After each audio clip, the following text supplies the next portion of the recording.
sort of already touched on this, but you know, if you were to go to a CISO for a mid-sized organisation, mid to large-sized organisation, you know, and it's your first day in your job, you don't know anything about it, what would be the first place you start? So you start by going out and talking to the executives. Is that right? Is that where you'd start, you think?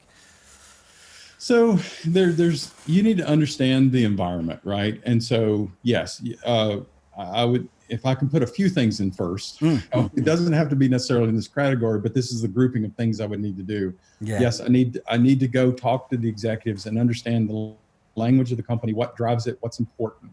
I would need to understand the team. I mean, obviously, at the end of the day, you can't substitute good people on the security team. Understanding your team's strengths and weaknesses, what the career aspirations of your team, ensuring they're empowered and all that. So that piece of it.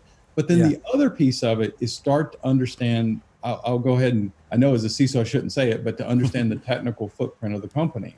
Sure. Understanding where is our assets, what do they look like, what's exposed, because at the end of the day, people will move to start doing activities, you know, whether they'll go straight after these big buzzwords or big wins like some of the vulnerability management or security awareness training and all that.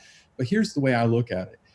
As I said earlier, security is not a top 10 list. It's a totality view. And so people are going after these things, and it's almost like they're putting in the numerators to the problem without figuring out the denominator. And so the first thing I need to do is understand what is the total problem I'm trying to solve, which is business, technology, and people.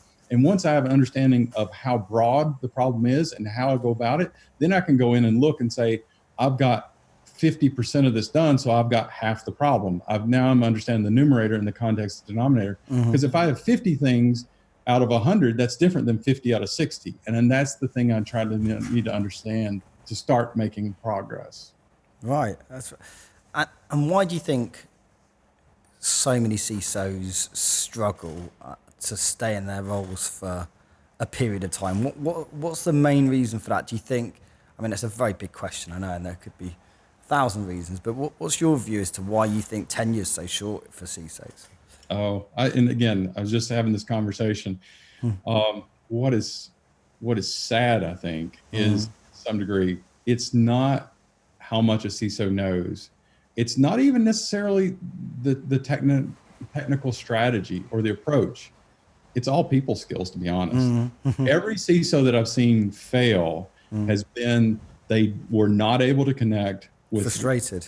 Yeah. Well, they couldn't connect with remember I talked about trust of the executive team? Yeah. If you, as a CISO, if you don't have the trust of your executive team and the trust of your peers and ultimately the audit committee or board of directors, if you don't have that trust relationship and you don't have the relationship, your program will not move forward, because you have to have that trust and support of those individuals. And so the majority of what I see fail has been people unable to acquire that level of trust. Now, there's root causes. Sometimes it can be as simple as people skills. You know, it's a different approach to communication that doesn't resonate with the company environment.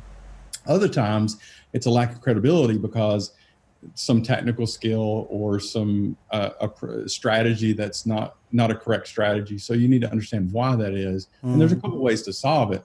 But at the end of the day, it's failing to receive and get that trust. And that's what usually ends up getting a CISO fired or causing them to move on. I shouldn't be on either side of it, right? The frustration. Got it.